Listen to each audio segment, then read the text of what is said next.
Olá, pessoas que estão nesse vídeo aleatoriamente. Falamos de como se tornar divindades, diabos e, mais recentemente, dragões e Dungeons and Dragons. E, obviamente, eu tinha que fazer sobre a outra parte icônica do hobby. Então, em comemoração aos 7.000 inscritos do canal, vamos começar logo o vídeo de como virar uma dungeon em masmorras e dragões. Mas Data Fogão, por que alguém iria querer virar uma masmorra? Então, de qualquer jeito, depois de pensar bastante sobre o assunto e ignorando a resposta óbvia de usar a magia desejo, eu levei a possibilidade de imitar o filme Casa Monstro. E que monstro que melhor conseguiria imitar a aparência de um objeto ou localidade do que o icônico Mímico? Não o Mímico francês, o que aparece toda hora em Frieren, os que normalmente imitam objetos que têm o costume de ser tocados por aventureiros, normalmente, os treasure chests, os baús de tesouro. Essas monstruosidades que existem no consciente popular da fantasia funcionam em D&D de maneira que você normalmente imaginaria. Eles se camuflam para se tornar objetos irreconhecíveis para o olho não treinado, com sua pele conseguindo mudar a sua cor e textura para imitar madeira, granito ou até pedra. Eles são criaturas criadas por um antigo mago poderoso, logo são uma forma de vida mágica e biológica. Normalmente nas edições atuais, eles são de tamanho médio, têm apenas uma inteligência meio baixa, meio animal, tipo 5. Mas antigamente eram classificados em dois tipos, os mímicos assassinos e os comuns. Os comuns eram de tamanho médio, se tornavam as coisas que a gente conhece, baú, espada, objetos normais, mas eram bem mais inteligentes que os atuais, sendo capazes de falar comum e negociar com outras raças. Já os assassinos eram de tamanho grande e agiam mais ou menos como os modernos funcionam, como apenas predadores de humanoides.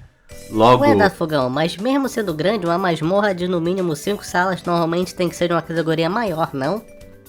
Então, existem casos raros E mesmo assim, não é dito que eles se camuflam especificamente em objetos? Uma masmorra é grande demais para ser um objeto. É uma construção. Mas com idade ou tempo suficiente... E não tem garantia que a interpretação da Amy vai ser assim, eles só vão seguir as regras como estão escritas. Ok. Talvez os mímicos não funcionem muito bem. Então vamos falar de um antigo familiar dos mímicos da época da segunda edição, os monstros chamados House Hunters, ou Casas Caçadoras. São monstros que foram introduzidos na Dungeon Magazine número 19, numa aventura chamada A Vila Desaparecida. Eles são monstros que por base tentam imitar casa ou até templos para enganar suas presas. É quase como se fosse uma concha que pode abrir como se fosse uma ostra, mostrando os olhos, bocas e tentáculos da criatura ao abrir o que normalmente imitam janelas e portas do estabelecimento. A parte importante dessa criatura aqui é que ao chegar na categoria de ficando mais velho até virar anciã, a casa vai também aumentando de tamanho do casco e da criatura dentro, até que chega no tamanho gargantuan, ou gigantesca. Eles podem muito bem ter o tamanho de, uma ruína ou uma torre inteira, O que, logo, poderia ser o tamanho de uma masmorra. Aliás, para quem não sabe, um exemplo de criatura gigantesca é o famoso Tarrasque. Grande pra caramba. Esses monstros conseguem se mover, normalmente de noite pela sensibilidade de luz do sol. Eles são descritos com pernas que parecem que é a parte de baixo de uma lesma. Logo é, sem brincadeira, uma possibilidade bem engraçada de criar uma lenda de uma masmorra andante, ou que desaparece de onde estava do dia pra noite. Esse monstro normalmente também não vive sozinho e tem normalmente grupos de outros House Hunters vivendo juntos. Logo você pode fazer uma cidade falsa inteira ao redor da masmorra falsa, para ficar mais convincente ainda de longe. Logo, mesmo sendo raros, eles ainda normalmente devem existir no universo de D&D, mesmo sendo só da segunda edição. Que, aliás, há 8 anos atrás, um dos meus youtubers gringos favoritos, o Dungeon Dad, tinha feito uma conversão dessas criaturas para a quinta edição, sendo basicamente uma versão super turbinada do Bloco dos Mímicos. no caso tornando de CR7 na versão jovem e CR10 na versão anciã, fazendo com que essa monstruosidade pudesse ser uma alvo de algum mago que pode tentar se polimorfar para imitar a torre. Um templo abandonado ou qualquer um dos flavors que você pode criar como dungeon. E nessa conversão para o 5E, as coisas que ele incluiu que também são dos mímicos normais incluía a passiva de aderência, para as criaturas que são tocadas pelos seus tentáculos serem automaticamente agarrados, além de ter vantagem em atacar qualquer criatura que esteja agarrando. Seus tentáculos causam 3d8 mais 4 de dano concussivo e vai ter o traço de aderência se tiver na forma camuflada.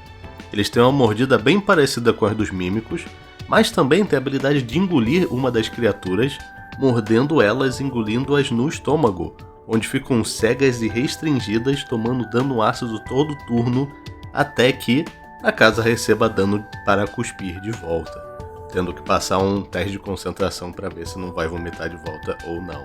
E ao crescerem, não só aumentam o dano do seu ataque, e até mudam seu multi-ataque de só 2 ataques de tentáculo para adicionando uma mordida. Tudo isso quando vira adulto, que também ganham a possibilidade de falar em comum, mesmo que bem quebrado, que mostra que ficam mais inteligentes conforme eles crescem. E eles também podem apertar uma criatura agarrada pelo tentáculo com uma ação bônus, causando ainda mais dano dentro do turno. Mas de qualquer jeito, isso tudo aqui vai depender muito também dessa parte da interpretação do seu DM, se é só uma masmorra por fora, já que o interior da concha gigante seria a criatura, mas o DM também, se quiser, pode usar esse monstro para poder, mudar que quando tiver na forma camuflada, o interior também é imitado do que a criatura acha que deveria ser uma casa, ou uma torre, ou uma dungeon, sacou? Ou, se entrar, você literalmente pode ter uma dungeon que é as tripas do monstro, no maior estilo daquela dungeon homebrew, que é o interior do estômago do Tarrasque, que você tem que enfrentar os vermes e os monstros que ele comeu antes lá dentro, que ainda estão vivos. E bem, no final das contas, você do outro lado pode estar falando: Ah, Data Fogão, você mentiu pra mim, esse vídeo não é sobre virar uma masmorra. E bem, a minha única defesa é 1º de abril. De qualquer jeito, o que acharam do vídeo? Tem algum fato ou exemplo de como se tornar uma masmorra que eu me esqueci de mencionar? Alguma lore que eu interpretei errado no vídeo? Você acha que masmorra só pode ser subterrânea e escura? Bota aí nos comentários. Mas até lá, muito obrigado por ter visto esse vídeo até aqui, muito obrigado por ver esse vídeo idiota aqui de 1º de abril. Espero que não tenha estragado seu dia. Cara nos comentários que realmente queria virar uma masmorra. Mas até lá, eu espero que tenha um ótimo final de semana. Valeu! E aliás, eu não poderia terminar esse vídeo sem agradecer os membros aqui do clube do canal. Todo mundo que dá um pouquinho de dinheiro aqui no canal para ele continuar funcionando. Muito obrigado aos membros apoiadores: Gaivoto, Murilo, Crobis, Jojosus, Eduardo, Lucas Schramm, Anderson Moraes, Slimball M e Tarcísio Oliveira. Muito obrigado para quem paga R$5 aqui ao mês no grupo de membros do canal. E também muito obrigado aos membros aventureiros aqui do canal que pagam R$8 ao mês. Muito obrigado ao Daleia Freire, Leite com Manga, Marcelo 4294, Versagem Crowmédia, Woki, Miss Lamad, Natan, Davik Gamer, JVMV, Logan o Aleatório, The Shadow One, Yuichi, Anthony Kawan, Haru Netsu, RPG Hoje, Felipe Oliveira, O Fantástico Sr. André, Tepeira 1602, Egg do DM, _H_ e Caio Luciano. Muito obrigado a todo mundo que é do Tier Aventureiro. Se você quiser participar e ajudar eles, é só ver aqui embaixo, clicar no Participe se você já for inscrito e ver qual das versões você acha que melhor fica pra você. Mas se também não tiver dinheiro, não tem problema, cara. Tá vendo o vídeo até aqui, já ajuda bastante. E desculpa se você estiver ouvindo um cachorro latindo aqui. Tá difícil gravar vídeo aqui esses dias aqui nessa rua. E com isso, muito obrigado, eu espero que você tenha um ótimo dia. Valeu!